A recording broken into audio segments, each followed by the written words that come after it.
Hi, this is Sammie Smiles, and I'm your host, Sammie Vance. This podcast is sure to leave you inspired and with a smile.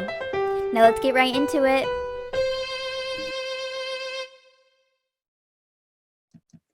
Hello, everyone, and welcome back to this week's episode of Sammie Smiles. I am your host, Sammie Vance, and today this is a super special episode.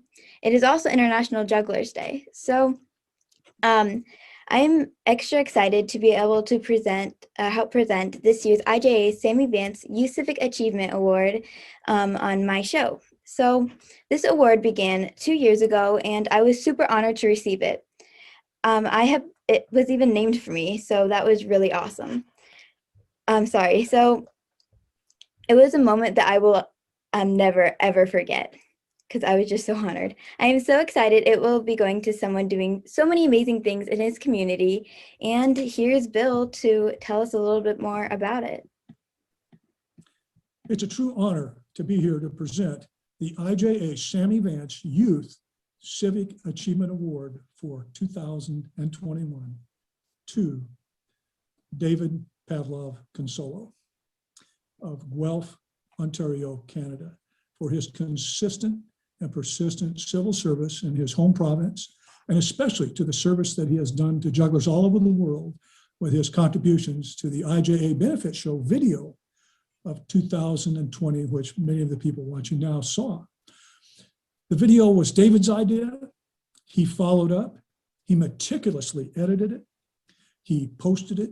He supported everyone. And through his efforts and working with 55 other jugglers around the world, we were able to show this on the online festival.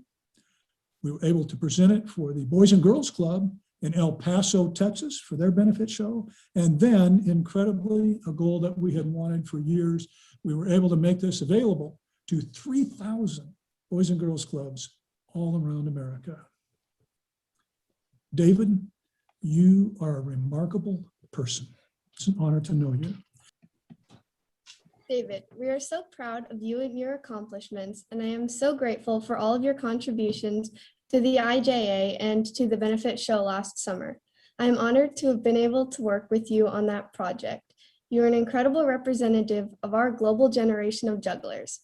Now on to Mike Moore from Canada, Chairman of the IJA Board. Been making me proud for about a decade at this point.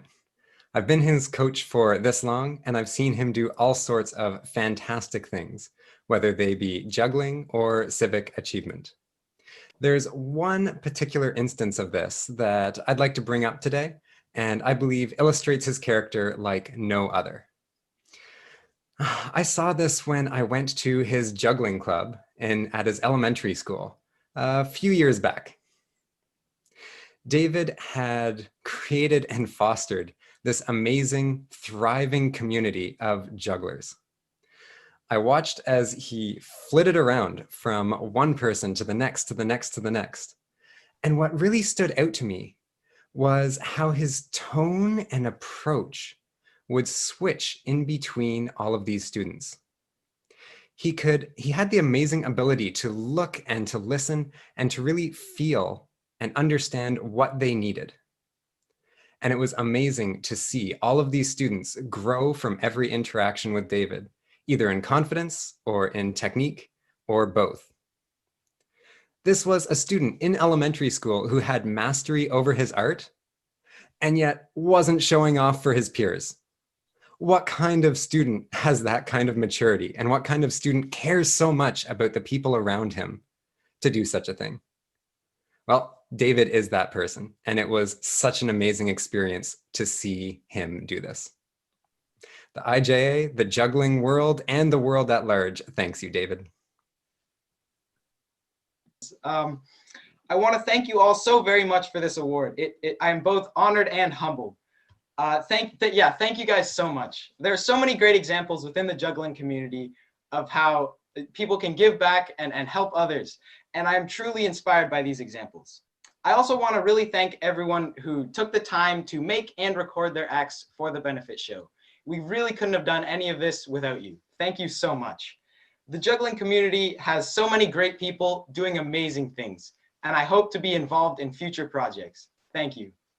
So I just want to say, David, congratulations on everything. You did absolutely amazing, and you definitely deserve this award. So I just want to say congratulations. So when I first heard of the juggling community, I guess you could call it, and I was invited by Bill Barr to help participate in it, I guess. I was just super excited, and I didn't know what to expect, to be honest. But once I entered the conventions, I was super like impressed and welcomed. It was just so amazing to be a part of, and I thought that I actually learned so much from it, and I've stayed connected with some people from it. So that was just really amazing. It is also Juggler's Day. So what does that mean to you? What does Juggler's Day mean to you? Yeah, first off, thank you so much for that. Yeah, this has truly been an honor. World Juggling Day to me is sort of about the community. It's kind of about bringing jugglers together, whether you're a juggler or not. Even it's sort of about, so if you're a juggler, you can kind of show off your skill a little bit. Maybe because of COVID times, you can maybe post a video online, and then if you're a non-juggler, you can watch the video or even try to maybe pick up a tennis ball or two and try to even learn juggling yourself.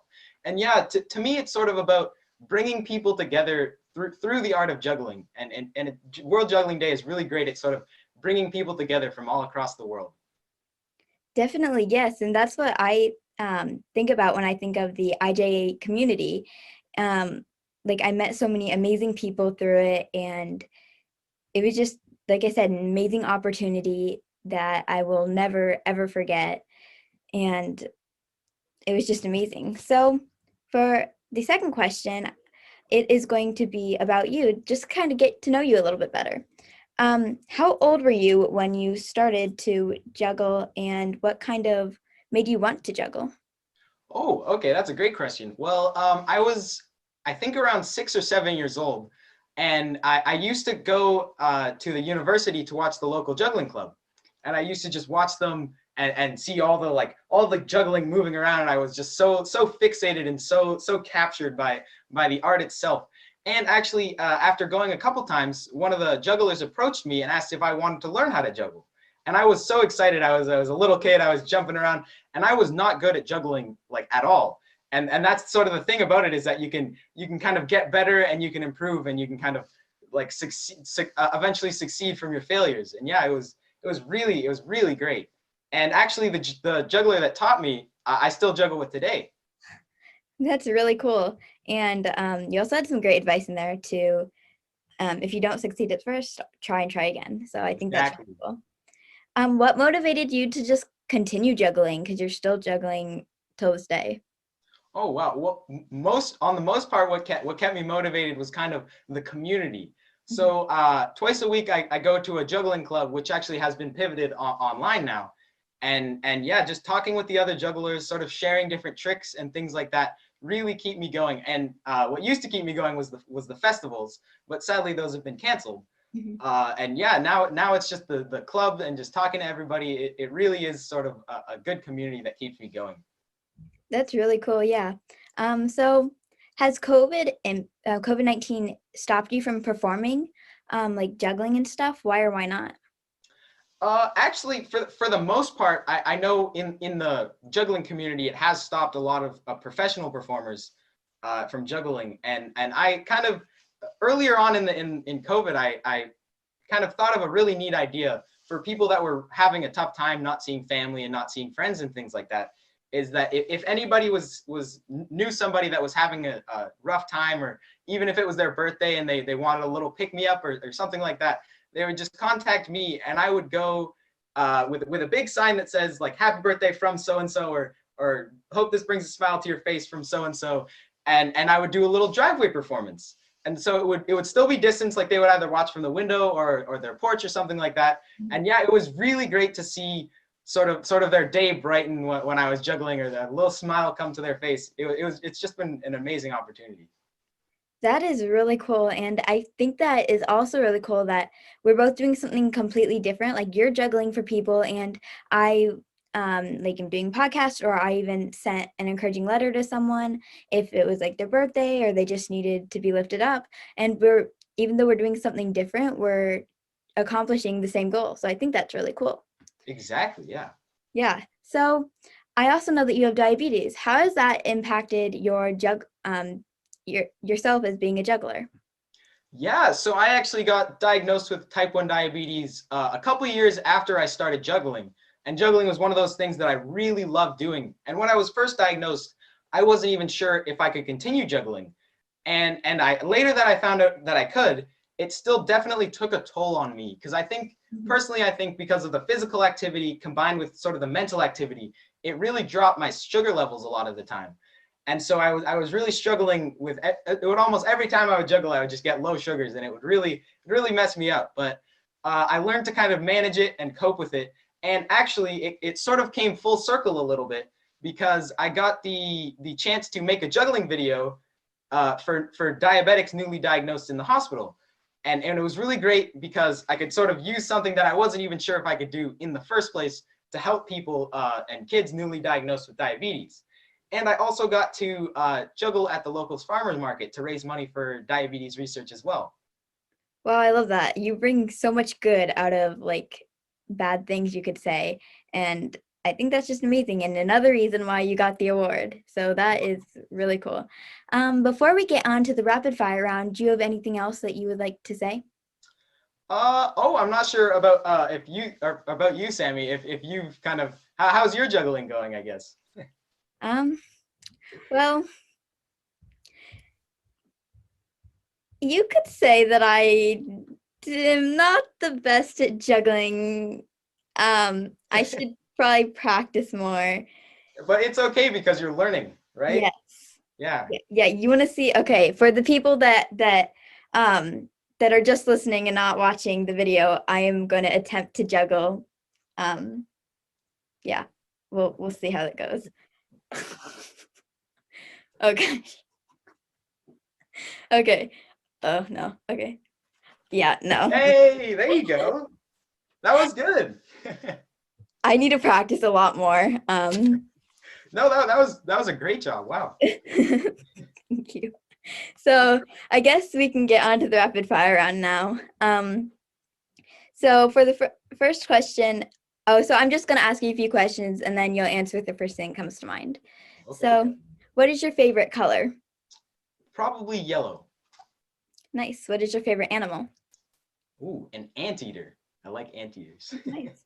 What about your favorite thing to juggle with? My favorite thing to juggle with would probably be juggling beanbags, which actually I have one right here. They look like this. So they're sort of circular beanbags. That's cool. So, sorry, wait. What about your favorite place to travel? Ooh, that's a good question. I probably would say Europe. Yeah. That's nice. I've never been there, but I do want to go there someday. What is okay, would you rather have a giraffe neck or an elephant trunk? Ooh, probably a giraffe neck, I think. Because then I'd be really good at basketball or something, and there would also be some really neat juggling tricks you could do with that. That is very true. Yeah. I would probably pick the same thing. I'd probably also look very weird with an elephant trunk. Oh, yeah. Would you rather always juggle with clubs or always juggle with rings? Ooh, that's actually a good question because I'm mainly sort of a ball juggler. I'd probably choose clubs just because I also like doing the club balance on your face and sort of keeping it up like That's that. cool. That's Yeah, also my brother's learning to juggle with clubs, or he was a while ago. He needs to practice more. Like me, just Oh, like wow. me. I need to practice more. Yeah, it's all about finding the time, I guess. Yeah. So for the last question that I ask all my guests, what is something that makes you smile? Oh, something that makes me smile would probably be coming home and no matter what kind of day I have, there's always my dog in the window happy to see me and always wagging her tail. And then I come inside and even if I'm sad or even if I've had the best day ever, she's always just so happy to see me, and that always brings a smile to my face. Yeah, I want a dog so bad, but my brother's allergic. So Oh, well, that's too bad. yeah, I know. Someday I will have a dog or a Yeah, cat, yeah. one or the other. I know it will. So thank you so much for being on my podcast today. And I want to just say congratulations one more time.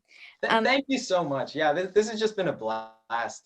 Yeah, thank you. So I really hope that this made everyone smile. And remember that you don't just have to be an adult to make a difference. You could be a kid too. I hope you have a great day. Bye.